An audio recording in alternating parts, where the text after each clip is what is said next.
pain anywhere? No. One of the things that you mentioned at the last appointment on your way out the door, you said something about almost feeling a need to learn to walk again. Mm-hmm. Can you help me with that? Yeah, I think I'm more over my feet, like I'm more centered in my feet. So maybe my posture, I don't know what I was doing, but it's like my posture is different. My standing, I can stand on my own 2 feet more comfortably now. When I was driving home that first night, I think I may have told you this later, that I realized that I've been waiting for someone to come out from behind a corner and go boo every second. And suddenly I'm not expecting that anymore. And I just feel calmer. And I've had that confirmed. My massage therapist says the back of my neck is just so relaxed now. And my chiropractor, there's a muscle, you probably know, it's Pterygoid. Pterygoid. I used to have my chiropractor try to massage that, but it was so painful that we gave it up. So the week after I had this in, I saw her and I asked her to test it. She put on her rubber gloves and she went in there and she was pushing, and I'm like, and she said, at this point you would be tearing up and trying to hit me. And I mean, she could touch me as light as a butterfly before and it hurt. But I'm like, yeah, touch away. You're not doing anything to me. So she really confirmed for me that are they muscles or tendons? They're muscles. They're muscles. That they had been really working overtime, and they're not. They had been inflamed, and they're not. I just sleep wonderfully. I wake up refreshed. I used to wake up like dragging myself out of bed, like, oh, I don't want to get up out of bed. But, you know, look forward to the day, get up, but, you know, kind of drag around. But I just get up and I'm more productive. I can tell I can get started on my work earlier in the morning.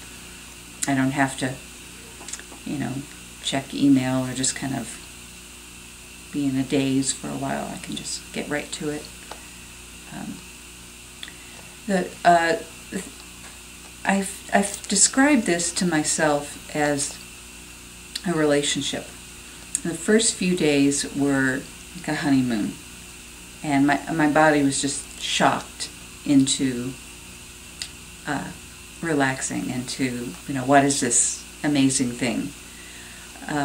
And then after the honeymoon stage, there's the time in a relationship where you figure out, well, how much time do we spend together? And, you know, is Saturday night always our night?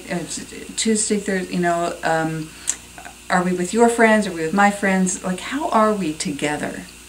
And in that phase, I got a headache because I wore this to a meeting and talked a lot and was pretty excited and pretty animated and wasn't really conscious of using it.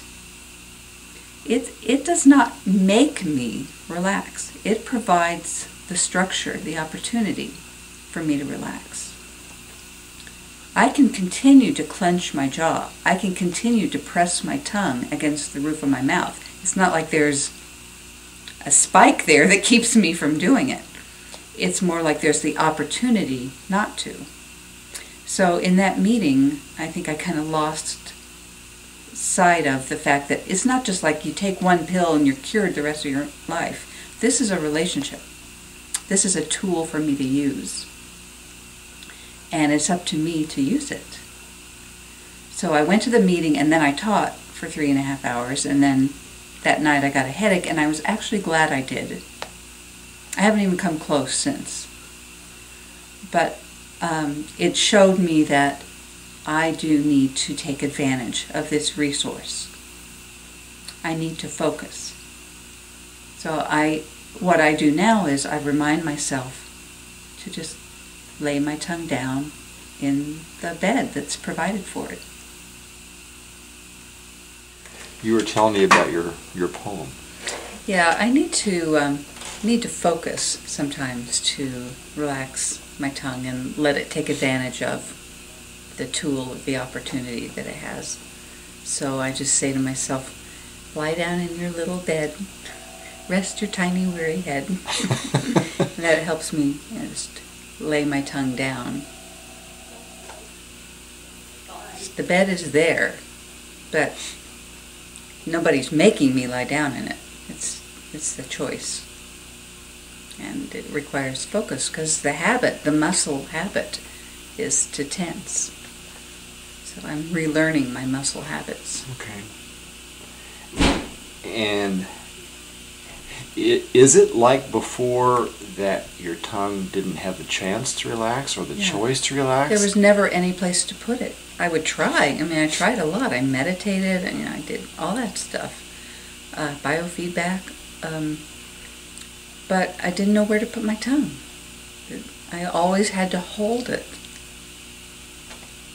I couldn't just lay it down. Okay. And I mean, I didn't really realize I couldn't just lay it down. Now I can lay it down. I can lay it down even with the device out of my mouth. Talk to me about it being out of your mouth, because you talk now about being able to teach and have this out of your mouth, and I understand when you're lecturing requires focus, and to have anything even remotely obtrusive in your mouth has got to make it more challenging. So you're able to have this out of your mouth for a while and still be okay. Yeah. Yeah, and maybe someday I'll teach with it in. I mean, I am now going to meetings with it in and talking publicly with it in, but maybe teaching will come. But yeah, I mean, the the ability to rest my tongue, the ability to touch my teeth to each other, to rest my upper jaw, to match up my upper jaw and lower jaw. I could never match up my upper jaw with my lower jaw. But now they match up even hours after having this out. The muscular relaxation persists. I mean, I don't know if 24 hours, I don't want to even test it, but definitely I've had it out 4 hours and I can still touch my teeth and I can still lay my tongue down. I breathe all the way up. I used to get I couldn't breathe past, when I'd take a really deep breath, I would get all tense, and I worked on that so much in therapy and with massage therapists and all this, but I just couldn't. I guess the ribs, you have ribs way high, and they couldn't expand. Something couldn't expand, and it can expand now. And does that persist with this out of your mouth? Yeah. So again, you've got about a 4-hour window that you know about, and perhaps a bigger one. Perhaps more. I don't really need to test it, but yeah, it's amazing to me that it persists.